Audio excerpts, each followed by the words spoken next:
It was a bit slow.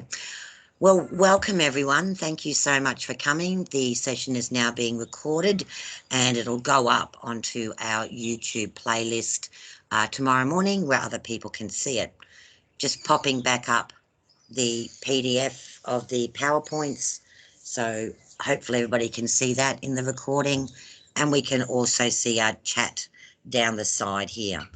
Just a reminder, feel free to pop any questions in the chat. I'll keep an eye on it and we'll be able to see, except you can't see the chat at the moment because I've got it on people, not chat.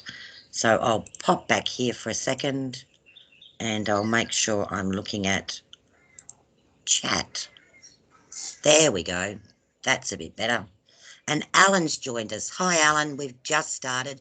We are recording, Alan, but welcome, and it's nice to see you here. I was looking at people rather than chat, so I'll bring back up our PDF. And as I was saying, now we can see the chat over here, which will be recorded as well. Any questions, pop it in.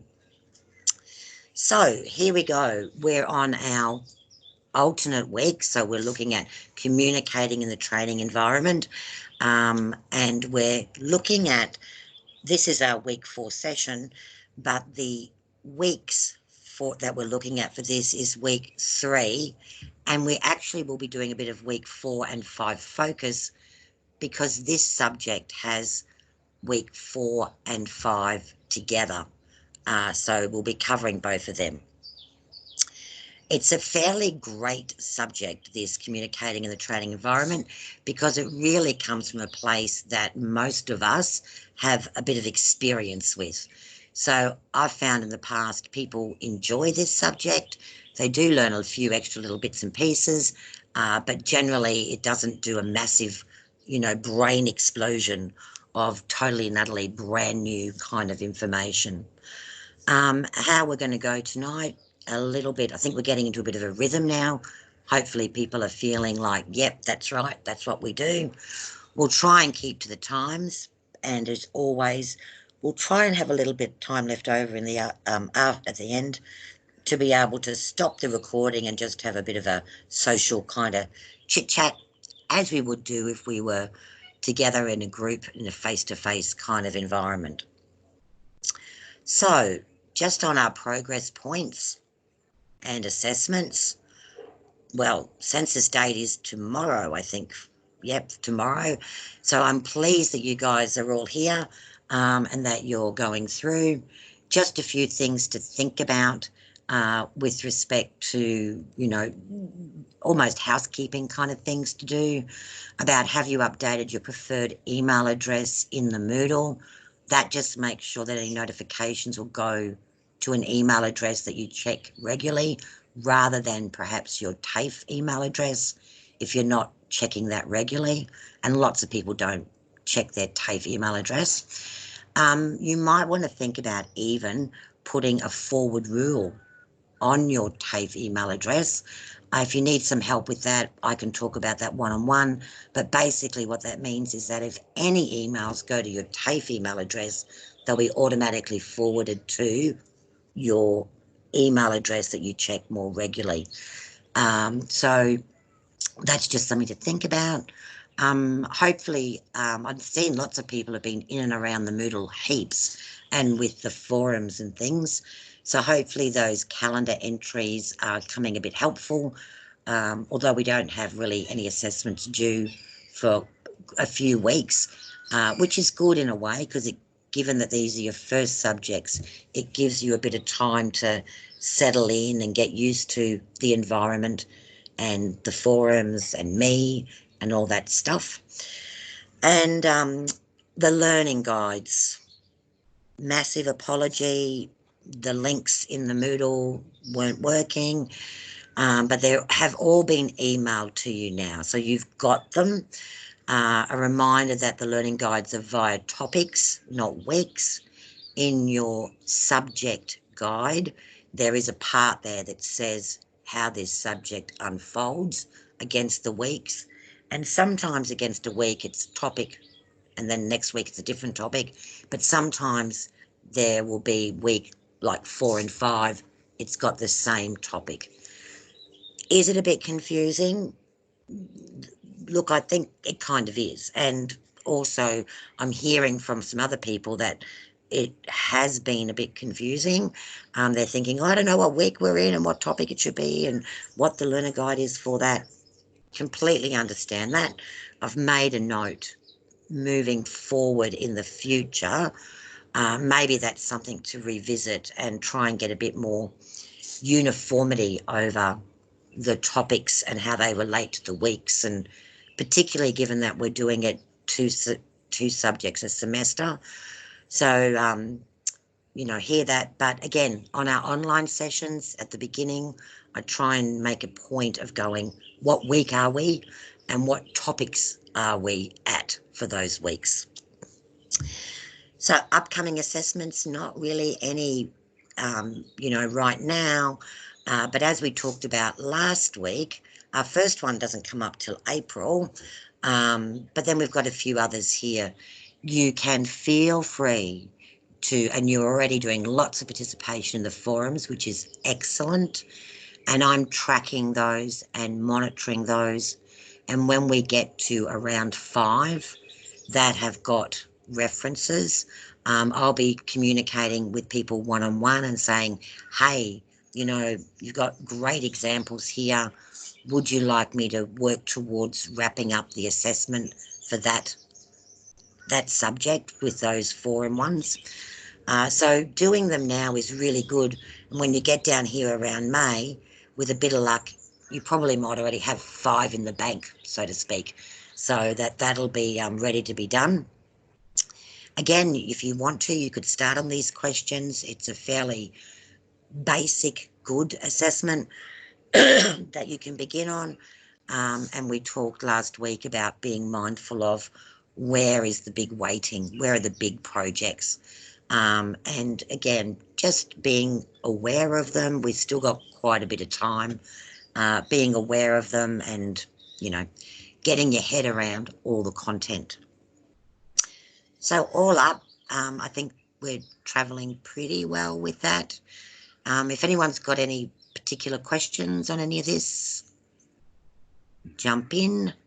A reminder about, I haven't got the detail of the questions because we've still got a way to go. But yeah, if anyone wants to say anything, and we are going to set aside some time to discuss and collaborate on up and coming assessments, particularly as they get a bit closer. And again, feel free to drop me an email anytime saying just a question about something, and I'll respond to you. Or if there are any questions on notice, we'll be able to raise them in the following week's session. So we're travelling well with time, and I might keep on going. But unless someone's got any questions now or any points they want to raise or any thoughts about anything. Yeah, it's Alan here. I've got a question. It doesn't really go to the stuff you've been speaking about, but a couple of times in the notes, they've referred to unlearning. What's unlearning? Oh, what a great question. Unlearning is basically deliberately and consciously trying to make yourself forget about how you might want to do something. And it's interesting. I'm pretty sure that this person won't mind me sharing it with them. In fact, I think they actually put it on a post. But one of the things that came out in a post was, for one person in this group, they work with a number of apprentices and things like that. And sometimes they might say, no, I know how to do this. I do it the way I've always done it. I do it this way because that's the way it was taught to me back then. And there's a new way of doing something, a different way of doing something. So they almost have to unlearn the way they thought they had to do it before in order to be able to clear space, I guess, to be able to learn the new way, the different way, the different things. Sometimes it can also be applicable to things like legislation, particularly if you've worked in an industry for a long time and you're used to standards or policies or legislation being a certain way, and then there's a change for some reason, maybe externally the government changes things, or maybe even internally an organisation goes, we do this a different way now, then you have to go through the process of unlearning the way it used to be in order to be able to learn the way it is now. Does that make sense to you, Alan? Does that answer your question? Yeah, that's great. That's helpful. Thanks very much. No worries. It's great to raise those sorts of things. Did anyone else have a point they wanted to make about the concept of unlearning? Maybe it's been applicable to them, or any other points they'd like to share as well. Unlearning clients takes a lot of my days, said Karen in the chat section. And I guess, yeah, with such a very strict and direct kind of area of expertise, Karen, like in tax and accounting, I'm sure that you constantly have people going, no, this is how I do, whatever, or this is how I account for this expense. And yes, you might have to go in there and say, guys, maybe you've been claiming it that way previously, but that's not on anymore. So good to see. My personal favourite is old mate up the pub told me such and such. Yes. Yeah. It's like, well, I'm pleased for old mate. That's good. Yeah, but let's have a look at what may not be quite accurate about his interpretation of XYZ. Excellent. Okay, so what we're going to talk about today is, so we are on week 3, and we have to do week 4 and 5 together because they're grouped together in the study guide in this subject, communicating. So topic 3 relates to week 3, and it's about communicating with adult learners.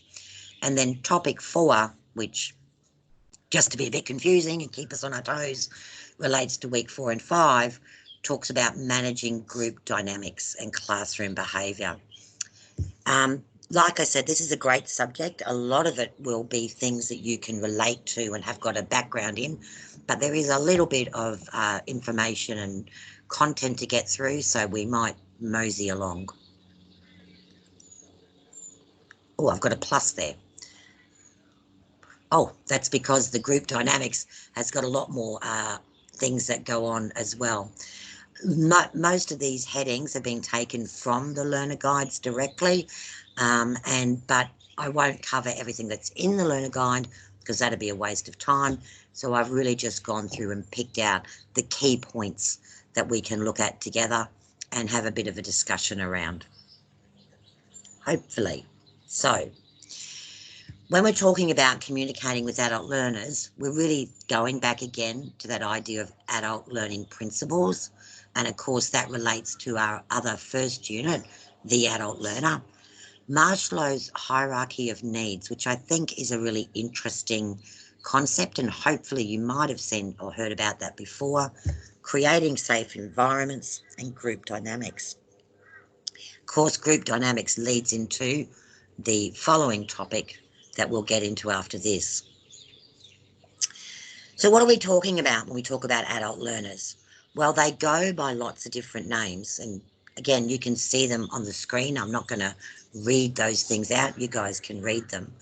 But no matter what we call them, when they present to us, they have an even wider variety of past experiences and backgrounds, abilities, ideas of responsibilities and experiences that they bring to the table.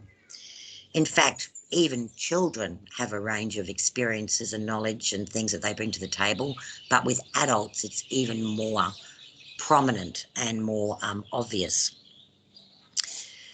There's some typical characteristics that many of them share, and I've got in red about usually 25 or older, but if you're teaching in TAFE, it's not uncommon to have people in your class who are under 25, sometimes quite a bit under 25.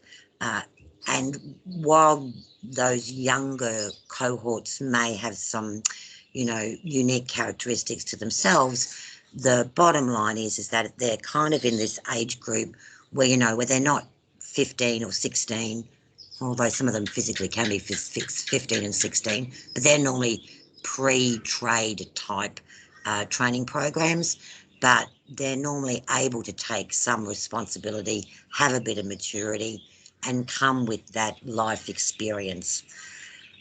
Critically, many times they have different types of family responsibilities, and as a trainer or assessor in the vet sector, or in uni for that matter, higher ed, part of our role is to be aware of that and to be able to be open to discussing how to help support people in balancing those other responsibilities. And often they come that they're looking to enhance their professional lives or might be switching careers. So sometimes, again, you find when you're working with adult learners, some of the conversations start around whatever the content is that the course is about, but then it broadens out to, and how could this content be, you know, applicable or massaged to help them reach their career goals or aspirations or further learning activities they might want to take on board. And here we come into Marshallow's, an interesting thing about adult learners, and we looked at this a week or 2 weeks ago about some things about adult learners generally, and we've seen already some fabulous forum posts from quite a few people, and I hope you don't mind me pointing to you, Alan, but you've been wonderful on the forums, posting some really great and insightful and thought-provoking posts that I've thoroughly enjoyed reading and responding to.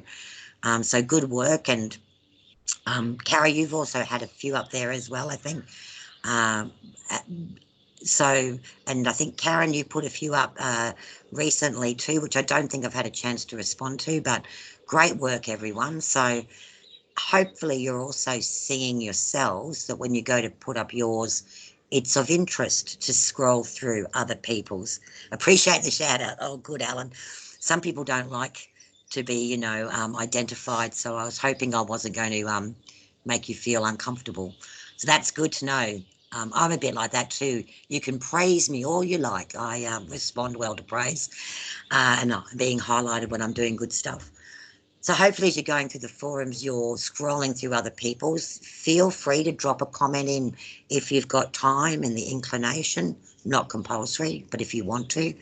But hopefully you're finding them of interest to see what other people are, again, bringing to the table, what their experiences are, how their thinking process is developing and unwrapping the content. So, Marshallow's hierarchy of needs. Just out of interest, maybe in the text box or jump on the microphone, who's heard of this before? Who looks at this triangle and goes, oh, I know this triangle? Anyone? Yeah, I come across it quite a bit in my workplace. Fantastic. Yes, great. Excellent. So I think it's a good standard concept, framework theory to think about human beings really. And, you know, whether you take it in a work environment, in a learning environment, in a almost a child development kind of concept, or even just in a relationship, people to people, community groups type situation, this whole idea of the hierarchy, you know, it's pretty difficult to have philosophical learning, in-depth conversations with people when they're, you know, hungry or tired or, you know, cold. And so often it's a little bit different with adults than children. I started my education career as a primary school teacher, so this kind of stuff was really important when I was working, you know, with the little people in grade, you know, 2 and 3 and 4. And I did work in a, you know, classically lower socioeconomic environment. So it was pretty hard to start talking about handwriting and neat handwriting if you knew that there was some things happening in their world that was, handwriting was the last thing on their mind. But you get the idea, you make it applicable to the environment. So we make sure that physically things are good. Safety is still really important, even with adults, that they feel the learning environment, is a safe one, and that their learning journey is something that is supported, and that, they belong to a group and that they can share it, and moving up, that as they do learn things and try things and fail, we all fail when we're learning something. We, get the wrong end of the stick, or we try to physically do something and we forget to do a step. That's part of the learning journey, that people feel that they are safe to try out new ideas, to change their mind, to fail at a physical task the first time round, and that they still are, valued and safe and part of the group. And that there is those feelings of accomplishment, a bit like the shout out, that when, they try it once, didn't quite work quite right, we highlight bits they need to do differently. They try it second time, boom, they've got it. That there's high five you. That's real learning. And then, of course, we get up to the highest kind of level. And even though it's about self and it is about internally, us having intrinsic motivation and feeling that we're achieving our sort of deeper goals, it's also about, as a group, as a team, that we are supporting and enhancing that environment for everybody to individually and collectively have that sort of actualization experience, where people do feel like they're reaching their full potential, and others, again, are acknowledging and encouraging and supporting them in that process. So, in a perfect world, we can spend most of our time sort of up here at the top of the triangle, because these other parts have already been addressed.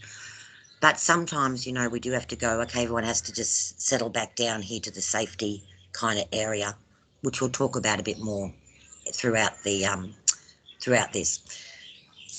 Any comments or questions on that? Okay, we'll keep going. So again, I'm sure that somewhere along your travels, you've probably heard these words before. Generally speaking, what types of learners? Well, we have no learners here. We only have learners. Sorry about that typo. Quite an unfortunate one at that. So please ignore that word. We have no learners. We only have learners. So learning styles is a concept that, look, it does have a little bit of debate around it. And in fact, if you're on LinkedIn, which I encourage all professionals to be on in a professional sense, if you're on LinkedIn, you'll see just recently there's been a bit of a series of posts and communication and discussion around learning styles, and the original post has said, learning styles, what's with them? Are they zombies? They just never die. So there is a bit of debate around whether they're valuable, true, of use, whether too much emphasis is put on them, whether, people are put into boxes with them. At the end of the day, they're a theory. They're theoretically interesting. I think there's lots of online little tests you can do for yourself to identify what your own learning style is. And really, there's something that encourage adult and lifelong learners to at least think about. How do you learn best? Do you know? Have you thought about it before? And however you do learn best, let's try and use that strength to help your learning, to help you learn as best as you can.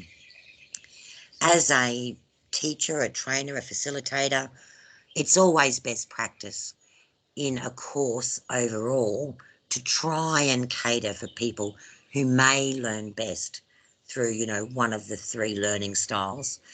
And really, not only for learning styles, but because that just provides a bit of variety.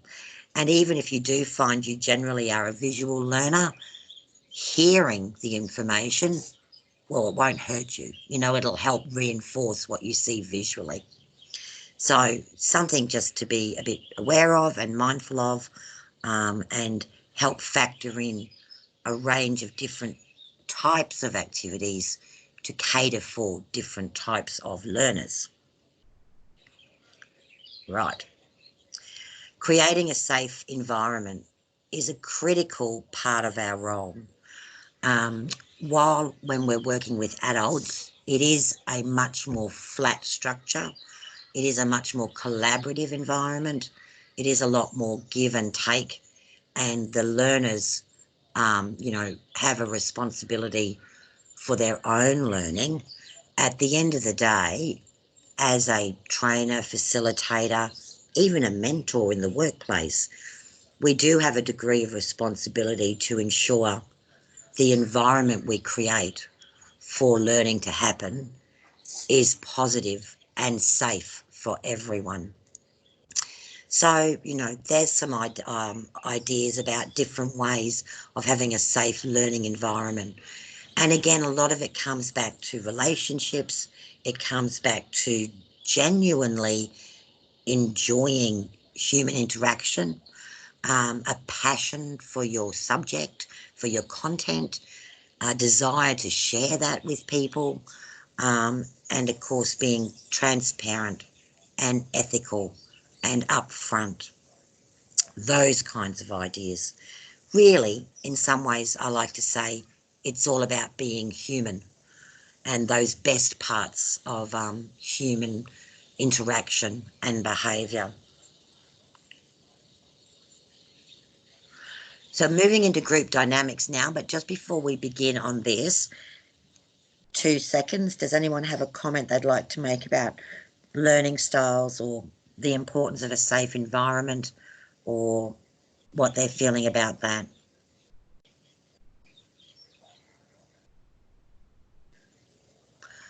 Okay, great. Let's look at group dynamics. This is another concept or framework that's been around for ages, so I won't be surprised if most of you have come across this before in some shape or form. And often it's in the context of leadership or leading teams, which is great. And of course, being a trainer or facilitator, you are in the role of a leader as well. But it's also about the groups within our learning environments. So the idea being that, you know, I think Storming, this one looks a little bit aggressive to me. I don't think it needs to be that aggressive, but that idea about, you know, you get to know the people in your group, both the facilitator and each other, and the facilitator gets to know the group, the individuals in the group, and gets a sense of even what the group dynamic is as a whole. And then there can be a time in the beginning of groups where there's a little bit of, well, you know, I'm not quite sure who you are, or the best way to respond to you, or the best way to interact with you. It's in this kind of stage that sometimes people's feelings can get hurt, often not on purpose. And the person who might have inadvertently offended or upset the other person, 9.9 times out of 10, they didn't mean to. It was their sense of humour, or maybe it was a throwaway line, you know, written in text, like in a forum or something, that they meant with a humorous vein or in a certain way, but the person who read it misunderstood what that phrase or that sentence was meant to be. But again, that's really where open and transparent and quick communication can come to the fore. You know, it can be a private message sent to someone going, hey, when you said this, did you mean that? Or am I misunderstanding you? And the other person has an opportunity straight away to go, oh no, sorry, I was just, well, that's just my, black humour, or I was just referring to a situation I had. I didn't mean to make it sound like that was your situation. So throughout this, and sometimes even throughout some little misunderstandings, the group tends to get a sense of belonging and understanding of each other and working together.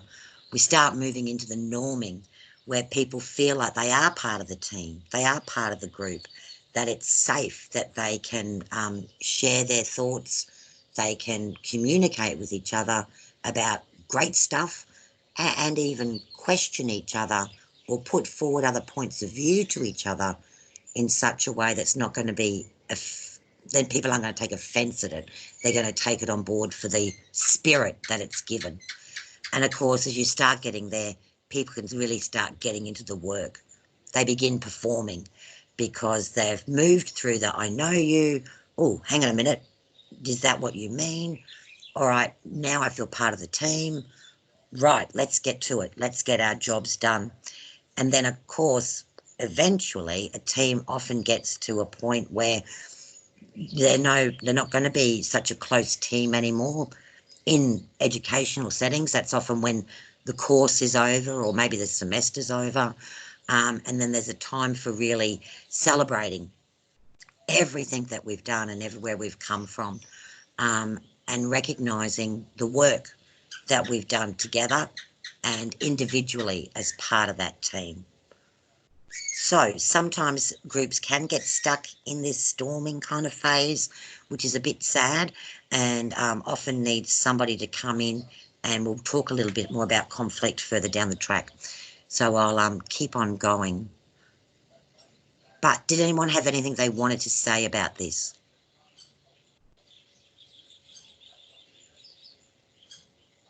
Okay, so from here our key takeaways are thinking again about who are our learners, what are their characteristics, their needs, their wants, what are we doing as facilitators, trainers, creators of the learning environment to help meet those needs, including a safe space, and are we facilitating a positive progress through the concept of group dynamics.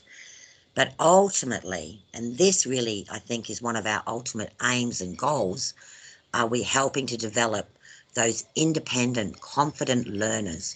And you can only be confident at being a learner if you know you're learning in a safe space, and we're helping to set them up for success. So there's no tricky questions. There's no, the equivalent of hiding around a corner, waiting to jump out and go, gotcha!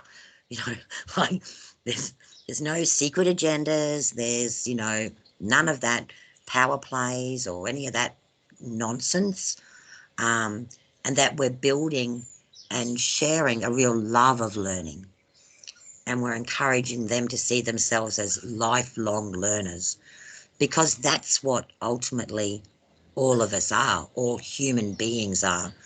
There's nothing more exciting than seeing a little person come home from kinder or school, and they've just so rapt about some piece of knowledge that they've learnt. And I'll share a story with Boston.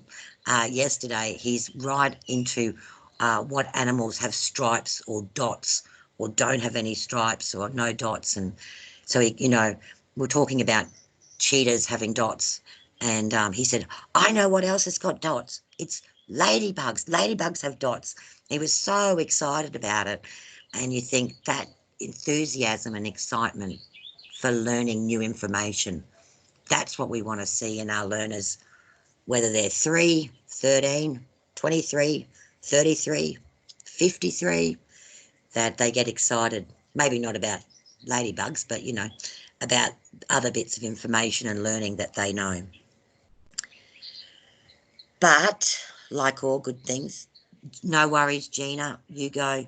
Thanks for letting us know. You can watch the recording from here. Go look after your babe. Thanks. See you, Gina. But unfortunately, well, not unfortunately, the reality is that managing groups, people are people.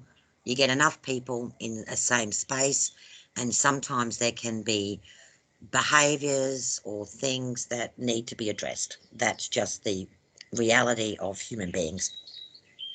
So these are the kinds of things that we're going to flick through tonight. So a little bit about what is conflict. And of course, we all know there are levels of conflict. So, there's just that thing where it's, oh, that just makes me feel a bit uncomfortable. I'm not sure if things are, if I'm understanding them right or interpreting them right, but I'm getting a bit uncomfortable. All the way up to, it can be an incident, or there really is a misunderstanding that needs to be addressed. And if it isn't addressed there, it gets to tension. And if worse comes to worse, we get to a crisis or a point that it's like, whoa, things have got to be sorted out. They've got to be addressed. The important points about managing conflict in the classroom, and that can be a face-to-face classroom or even online. It can be in a workplace, in a work team. But the idea is about think about and anticipate it, have some strategies to jump in and fix it, and always remember that we actually can't control people and their behaviour, but we can influence people and their behaviour through our own awareness, anticipating possible problems, being prepared, and our response. And I really like this. This is actually one of my sayings, so I should have quoted it to myself. But it's been a bit of my mantra over the years, is that if things are starting to go south, act early, but be calm. Always act decisively. Don't be wishy-washy. Don't go, oh, it's okay to name call today, but tomorrow I'm going to say no more name calling. Be decisive, but also be genuine. Be human. React in a way that shows I'm not just up here being the, fun police. We really have to talk about this, guys, and always act for all and be solution focused. So it's not about, and of course, I know nobody here would do this, but it's not about always, it's not about making any one person a scapegoat or just, all piling on one person, even if their behaviour in that moment needs to be addressed. We don't run a mob mentality. We are solution focused, and we're acting for everybody so that everybody has a positive learning experience. Some different types of behaviours that you might notice are these kinds of ones.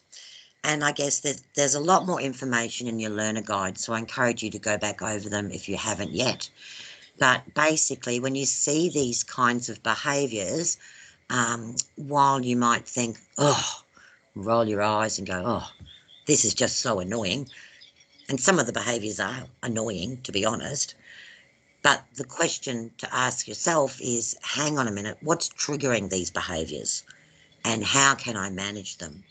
Very few people get up in the morning and think, my goal today is to really, really annoy people.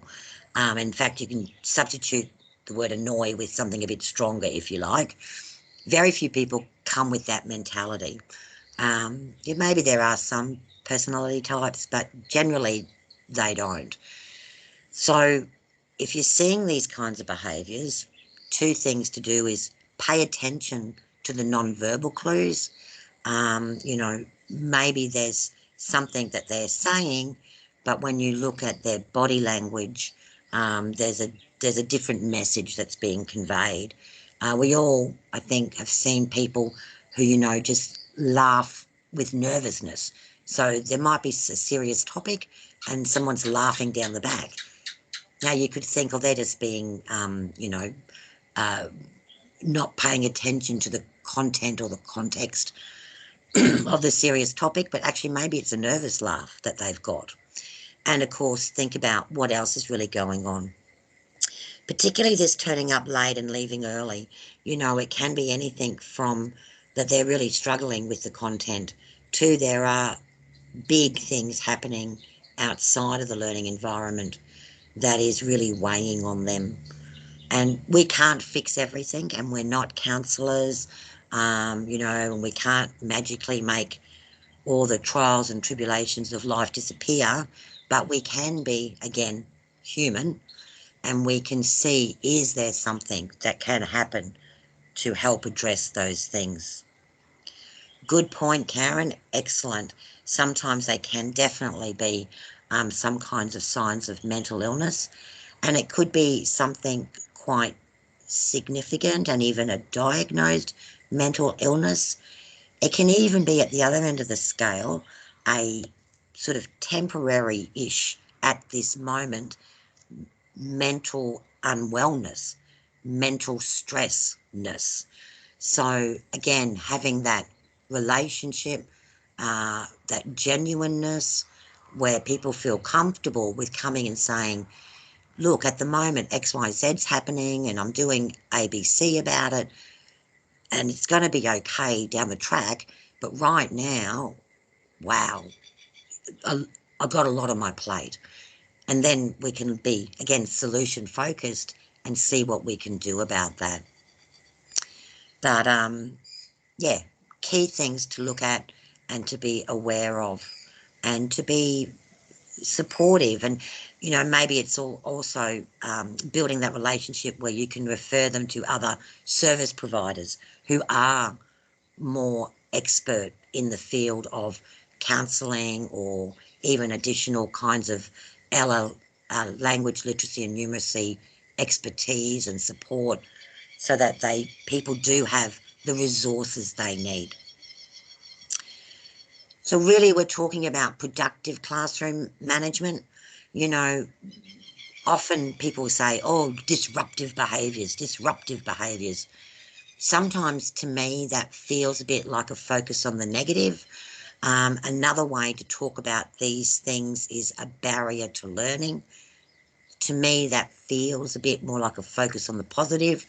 You know, if you have a conversation even one-on-one with someone and you go, your disruptive behaviours, blah, blah, blah. Alternatively, if you go, look, I'm noticing what I think are some barriers to your learning. Can we talk about them? It just helps shift the conversation. That's my opinion. I hope you agree with it, but maybe you don't. But yeah, that's been my experience. So again, different ways of doing that. And I guess one of the key things is being aware of your own triggers. We're all only human after all. So, you know, it could be someone who does have a very dominant personality, who, you know, tends to, in their excitement, speak over other people, or try and dominate a conversation. Look, that could be one of your triggers. You know, to be honest, it can be one of my own personal triggers. I know it's because, you know, I grew up in a home where I did have a very dominant parent and blah, blah, blah. I've done enough self-reflection to be aware of it. So if you're seeing a behaviour and you yourself are getting quite a strong internal reaction to it, just take a second quietly in your own mind and think, hang on, you know, is this triggering me? Then your response can be proportionate to what the actual situation is and not be exasperated by your own triggers and history and stuff. Again, you're only human. We're all only human. We do have things that drive us insane. That's life. And so do the people in our group. They'll have triggers as well. So just being aware of them and helping the people in your team or in your class, given they're adults, be aware of their own triggers too. And of course, always seeking feedback from the group about maybe the content or the structure of what you're presenting. Is it too much, too fast, too off topic for them? And of course, colleagues, ideas like, I'm seeing this, I'm doing that, do you have any other suggestions? And even sometimes with some individuals, maybe confidentially talking to other teachers or trainers who might have that individual in their class, see how it's working for them. You know, maybe they go, oh no, they've just got that quirky sense of humour. We just laugh and move on. Or maybe they go, well, look, to be honest, we are having some similar issues here. And so a plan can be put in place. It's not about shaming or jumping on anybody.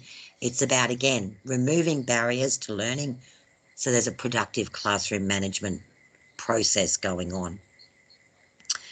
All right, I'm mindful of the time, so I'm going to slip through the rest of this a little bit quickly, but I think that we're fairly good down.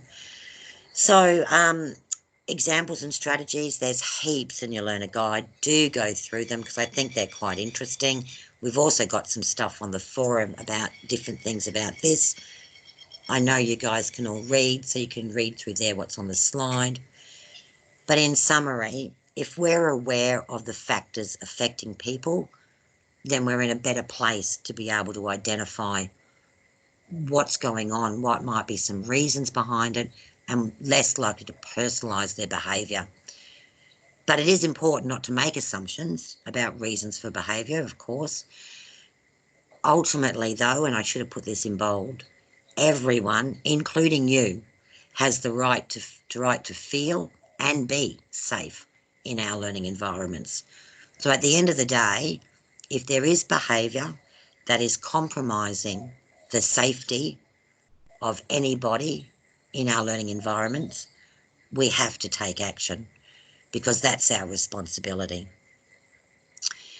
A little bit on the crisis development model. So basically, I'll just go over this quickly. There's more info in the learner guide, but that whole idea about, look, there's something that starts, it builds up, you can feel it in the air that people are getting prepared to, when it says attack, doesn't mean physically attack, but prepared to really go at it. It's going to start being destructive, and maybe not always physically, but maybe, you know, just emotionally, people are going to say something in the heat of the moment that could really hurt what's been a productive relationship up till now. You know, and then it sort of has a peak, comes down the other side. You know, it can be any of these kinds of things. And then you try to get back to a more even keel, trying to re-establish communication and share those feelings. And then hopefully you get back to, whoa, okay, that's over. We've got it there. But the key thing here is this line. You know, if things escalate up here, it's really hard to get them all the way back down here. We're better off trying to do something in this period here before it gets up on the top of the crest, because it's a lot harder to come back down from that. And another visual talking about a similar kind of thing is this whole idea of trying to avoid the crisis point, but generally, you know, there's an event, people are agitated, you can feel it escalating, people are defensive. If nothing's done here to help de-escalate it, it can go all the way out the top, and then you've got this really yucky event or experience or thing that happens, and really it's exhausting. You know, if you're dealing with these kinds of behaviours and moments in your training, you do get that emotionally drained feeling, that burnt out. And I like this visual because I like the way it has to actually dip down. There's this recovery phase down here, which is even below the baseline. So you're even in a negative kind of point to come back up to the baseline and start again. So our role is to really try and help people with any kind of uncomfortableness or potential conflict brewing. But it's important also to learn that learning takes place by testing and pushing and pulling against our previous experiences and lessons. So there can be an uncomfortableness that's not necessarily from a place of conflict, but it's from a place of learning. And so helping ourselves and others to identify, if somebody appropriately challenges your point of view in a safe, supportive, non-confrontational way, you can still feel uncomfortable about having been challenged, but that's not a conflict in the making. That's you undergoing a bit of a learning curve, going, wow, everything I thought about that I thought was a fact and true, maybe there's something else I haven't thought about previously. Maybe I'm open to slightly adjusting my point of view based on some new information, based on a new way of looking at that. That's interesting. And that's where really deep learning occurs, when we can do that. So, see next. Again, managing it, be aware of it, act early, but always be calm, decisive, human and genuine, act for all, and be solution focused. So that's really the key parts about managing conflict. As I said before, there's lots of more information in the learning guides about that, and there's a couple of forum posts which we're going to get to now. We're running a bit over time, so I'll slip through this. Our forum posts for this topic for these weeks are this idea about how will you create a safe learning environment, or thinking about your own experience as a learner, as a participant, and how was that for you? And then think about primary school. And my experience is that for many people, not all, but for many people, for a range of reasons, primary school and sometimes high school really didn't feel like a very safe learning environment. And there's lots of reasons around that. So something to think about there. And for week 4, the idea of groupthink. So a little bit of self-research and reflection, and how we can use groupthink for good, and also groupthink for bad. And I suppose in some ways the most topical, current point about groupthink seems to be, and I'm sorry to raise it, but the crazy panic toilet buying fiasco that is going around at the moment, that obviously someone at some stage thought, wow, this virus is going to go crazy. I think I have to buy lots of toilet paper. And then somehow that group thought spread like wildfire, and we have the pretty ridiculous situation going on that we have.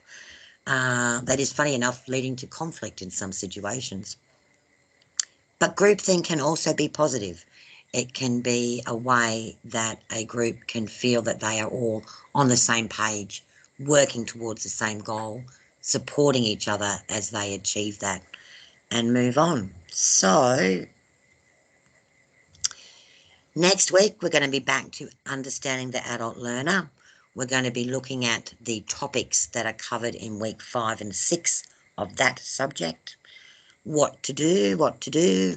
Continue on your forum posts. You guys are doing great with them. That's wonderful. Begin and plan maybe for the assessments. Look out for any announcements. Be ready for next week. And ta-da, what we've covered. We've talked about our progress points. We've got a bit more stuff about communicating in the training environment. Talked about what's next. So as always, thank you for your time. I will see you around the forums during the week, and we'll be here, same bat time, same bat channel next week. So that's the end of the presentation. I'm mindful that, is Alan still here, or has he gone? He might have had to go. I can't quite see him. Anyway, I'm mindful we've got a couple of people here. If anyone wants to say anything for the recording, feel free to speak now. Otherwise, I'll stop the recording so it can be saved. but we'll stay online for a couple of minutes to have a chat. I'm good, thanks. Okay, excellent. I'm going to stop the recording now. And to those people who might be watching it in the following days, as always, if you've got any questions, feel free to drop me an email. Okay, here we go.